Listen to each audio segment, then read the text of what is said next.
Sade adjusted the curtains of her small but neatly arranged apartment, the evening sun casting golden streaks across the walls.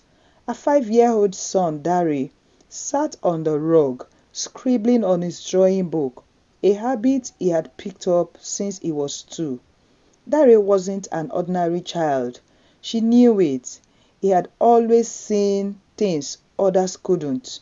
From the time he was a toddler, there were moments when his big round eyes would fix on a corner of the room, or he would cry uncontrollably when a stranger with ill intentions came close. Her mother had always warned her, "This boy is special.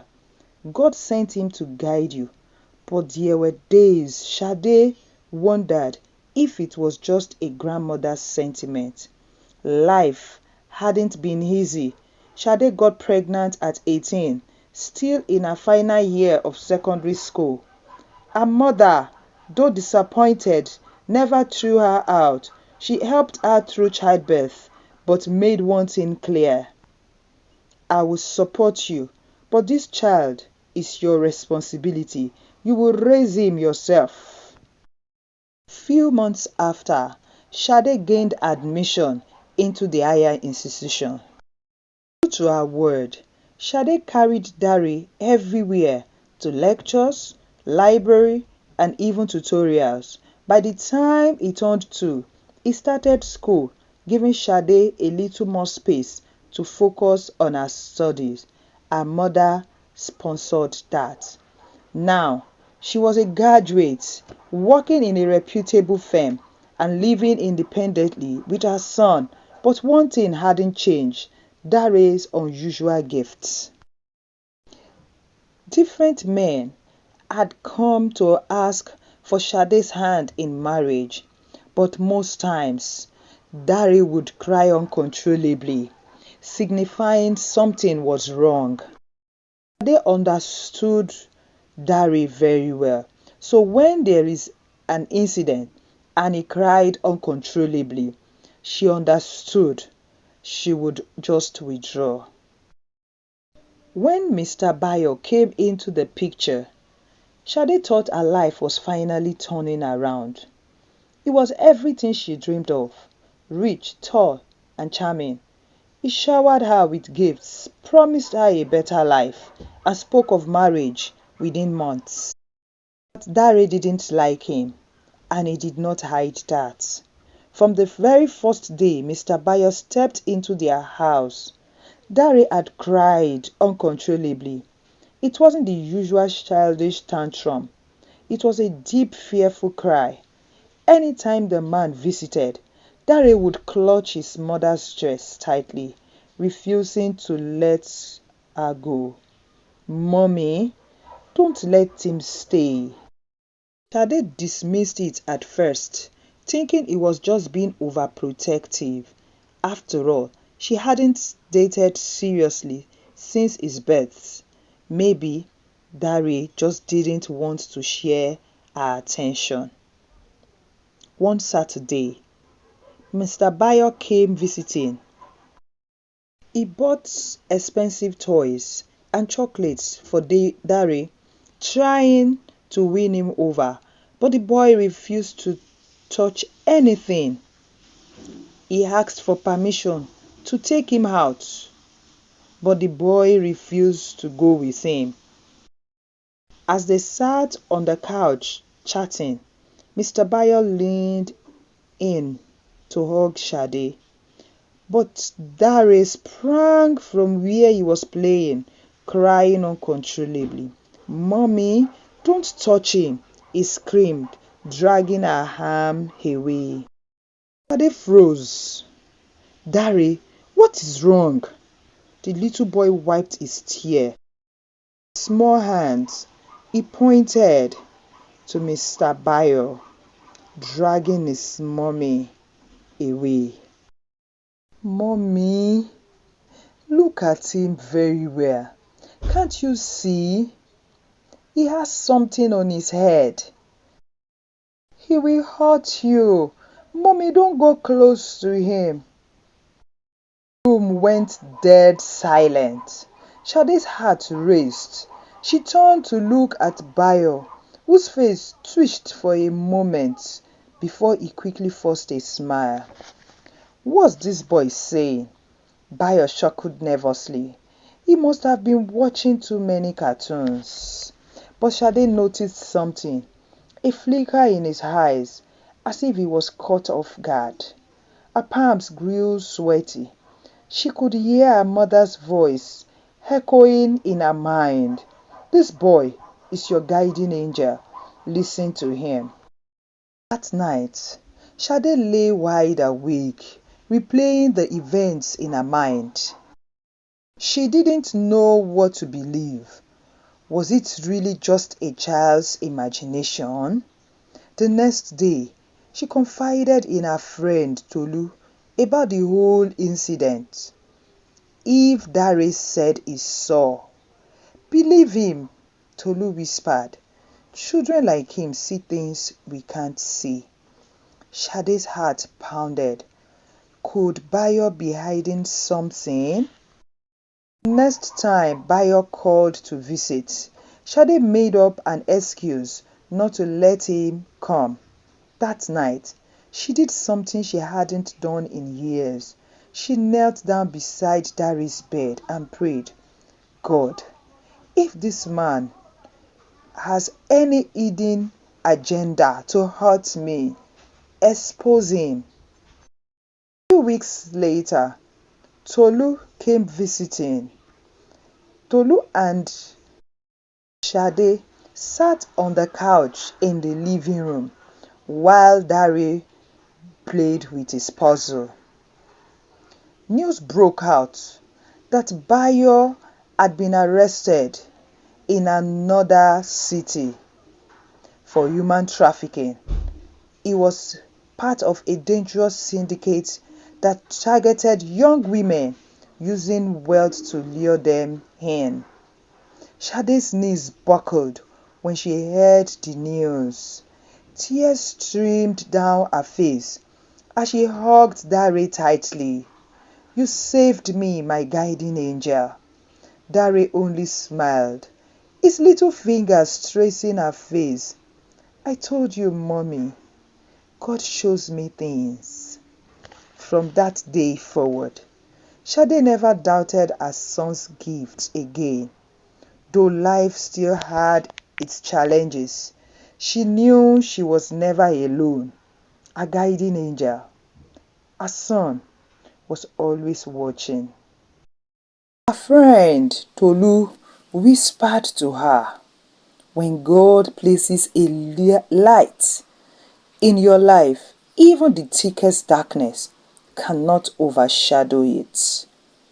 Years passed, but the memory of Mr. Bayo's near disaster never left Sade. Every time she looked at Dare, now 8 years old, she saw more than just her son. She saw God's protection wrapped in small, delicate hands. Dare's gift became more evident as he grew older. He no longer just cried or pointed, now he spoke clearer, often sharing dreams and visions. But what amazed Sade the most was how calm and wise he was for his age. One chilly night, as rain drizzled softly on the rooftop, Dare walked into his mother's room quietly. "Mommy, can I sleep here tonight?" Sade shifted on the bed, making space for him. "Of course, my angel. Bad dreams?" Dare shook his head, climbing into bed. "Oh, Mommy, but someone is coming tomorrow. A woman. She will need your help." Sade's heart skipped. Over the years, she had learned not to brush off his words. What kind of woman? Dare's eyelids fluttered, as if he was saying something far away. "She's carrying a baby in her belly, but she's very sad. Her eyes are always wet." To his words, the next morning, at work, Sade met Ada, a newly employed intern. She was young, heavily pregnant, and unusually quiet. As the day went by, Sade noticed Ada wiping her eyes severally when she thought no one was looking. During lunch break, Sade sat beside her gently. Ada, are you okay? The girl forced a smile, but tears welled up again. I'm fine, ma. Sade's heart tightened. If you ever need someone to talk to, I'm here. By the end of that week, Ada opened up. She had been abandoned by the baby's father and was struggling to survive. The very next Sunday, Sade invited her to church and to her home for lunch. That night, Dare leaned on his mother's shoulder as they watched a cartoon together. Mommy, she is safe now. God wanted you to help her. Sade kissed his forehead, tears stinging her eyes. How did you know? Dare's small hand rested on her chest. I hear it in my heart, the same way I hear when danger is close. The bond between mother and son became something rare, like two souls woven together by divine hands. Wherever they lived, peace followed, but not everyone understood their connection. Neighbors whispered, friends called him the strange boy. Some even warned Sade to take him to the church for deliverance. But Sade's mother always told her, don't explain what God is doing to everyone. Just protect your guiding angel. One evening, when Dare was 10, Sade received another marriage proposal, this time from Mr. Shegun, a kind God-fearing widower from our church. He was a teacher, humble, and loved children. Dare didn't cry. He didn't say any negative thing. He didn't hide behind his mother's dress. Instead, one afternoon, while they sat in the kitchen preparing dinner, Harry smiled and asked, Mommy, when will Mr. Shegun take us to his house? Sade's heart warmed, knowing her guiding angel had already seen what she couldn't. On her wedding day, as the congregation sang, little Dare stood beside his mother in a crisp white suit, a guiding angel, walking her down the aisle. His small hand held hers tightly, whispering as they approached the altar, Mommy, this one is from God. You can hold him.